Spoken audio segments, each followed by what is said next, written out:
Jane? Spencer, ano ginagawa mo rito? Si Neil, asawa ko. Namatay siya last year. Huling habilin niya sa akin na isaboy ko yung mga ashes na dito. Kung saan kami nagkita, kung saan kami nagde-date, kung saan kami nag-meet. I met him when I ran away from you. Yung araw na nag-propose ka sa akin. Yung huling araw na nakita mo ako. Dito ako napadpad. Nakita niya ako dito umiiyak.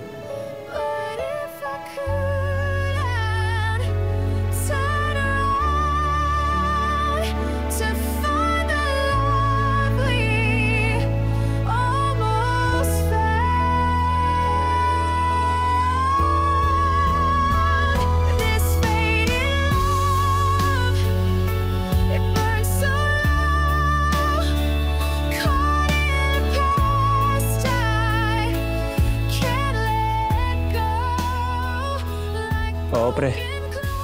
See you next week sa flight natin. Oo naman.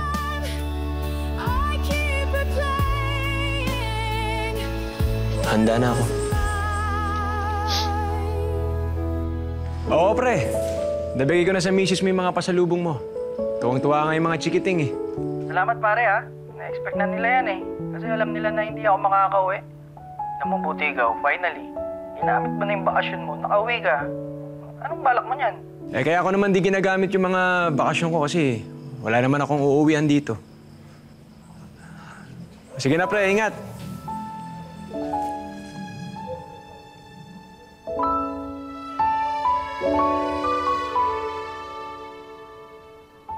Pabalik-balik tayo dito. Siguro dahil kailangan natin ng closure. Nakapag-closure na tayo. Binubuksan at binubuksan lang natin yung sugat. Anong nakakatawa? Spencer, napatawad na kita sa lahat ng mga ginawa mo noon. Ngayon lang? Ang tagal na nun ah. Naisip ko kasi, siguro kaya hindi maayos yung paghihiwalay natin kasi hindi natin pinapatawad yung isa't isa. Pinatawad na kita. Hindi pa. Kasi hindi pa ako nagsusorry. I'm sorry dahil naglaho ako noon. Walang explanation, na-ghost kita. Hindi mo deserve. I'm sorry dahil hindi natin natupad yung sinasabi natin noon na forever. I'm sorry dahil nahirapan ka nung nawala ako. Dumaan ka lang sa akin, dumaan lang ako sa'yo.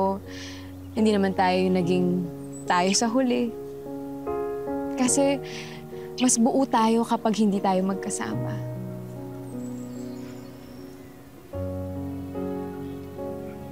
I hope you have a good life.